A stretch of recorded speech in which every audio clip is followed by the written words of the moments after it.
You know that feeling, right? That knot in your stomach the moment you realize you have to speak in front of a group of people? Yeah, you are definitely not alone.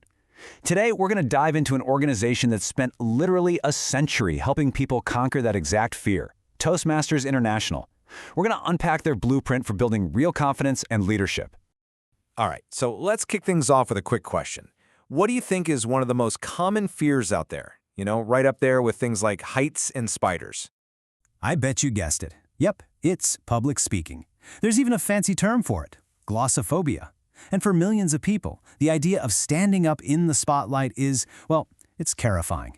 And tackling that very specific fear, that's the whole reason the organization we're talking about today even exists.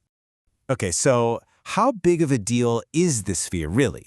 And maybe more to the point, is it something you can actually get over? Let's take a look at some numbers. Okay, the transformation here is, wow, it's really striking. So get this, a study found that before starting a program like this, only about 37% of people reported feeling highly confident. But after, that number shoots up to an incredible 90%. I mean, that is a huge leap. So you have to ask, how on earth is a change like that even possible?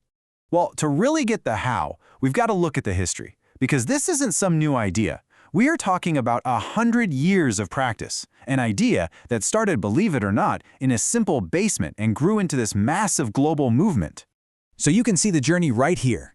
It all kicked off as this little experiment back in 1905 with a guy named Dr. Ralph Smedley. He just saw that people needed to learn how to communicate better. Fast forward to 1924, and the very first official club gets started in a YMCA basement in California. Then, by 1932, it becomes a real nonprofit. And today, it's a huge global organization run out of its headquarters in Colorado. It just goes to show you how a really simple, powerful idea can take off. Okay, so that's the backstory. But what actually happens inside one of these clubs? What's the secret sauce? Well, that brings us to their core idea, what they call the Learn by Doing laboratory. And trust me, this is where the magic really happens. So, the whole philosophy is right there in the name, learn by doing.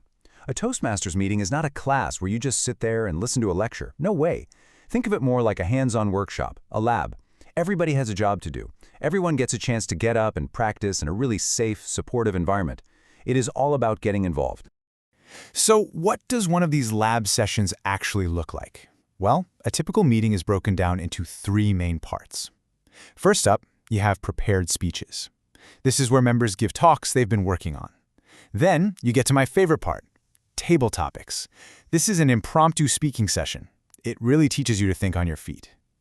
And finally, and this part is absolutely key, you have evaluations. This is where everyone gets helpful, constructive feedback. And within that meeting structure, everybody takes on different roles and they rotate. So one week you might be the Toastmaster for the evening, kind of like the MC, which helps you with organization.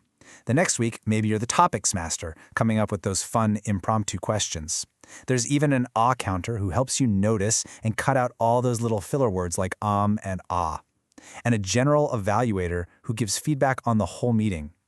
Every single role is designed to teach you a very specific skill.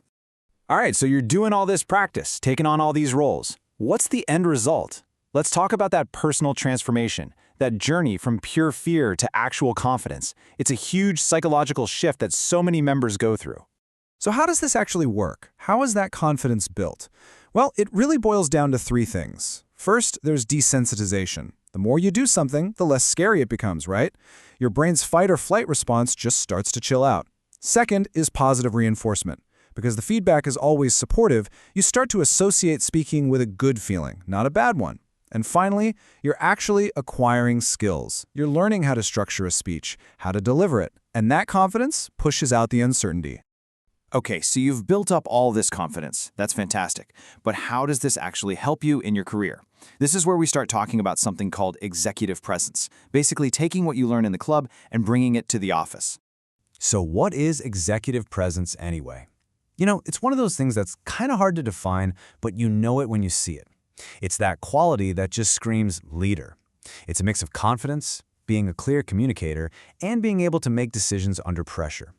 And let me tell you, it is a huge factor in who gets that promotion and who really has influence at work. And what's cool is that Toastmasters breaks this big idea down into small, practical things you can actually work on. Things like your stance. How you carry yourself, even on camera. The sound of your voice, is it clear and engaging? Your smile, are you connecting with people? The power of silence, using a pause for dramatic effect. And sight, making good eye contact, which, yes, means looking into the camera lens online. These are the little things you practice over and over again.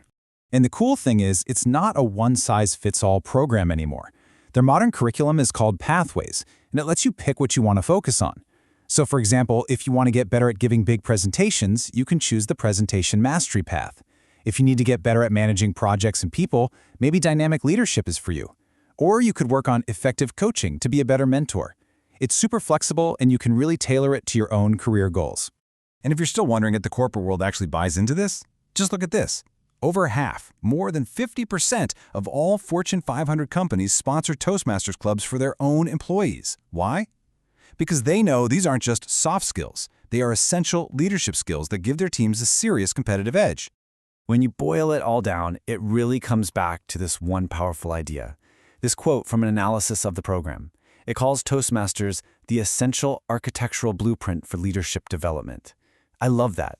It's not just about getting better at speeches. It's about building the entire foundation of what it takes to be a leader. And that really just leaves us with one final question. A question for you. If this is the blueprint, what could you build with it? I mean, what goals could you go after in your career or just in your personal life if you had that kind of solid foundation? It's definitely something to think about.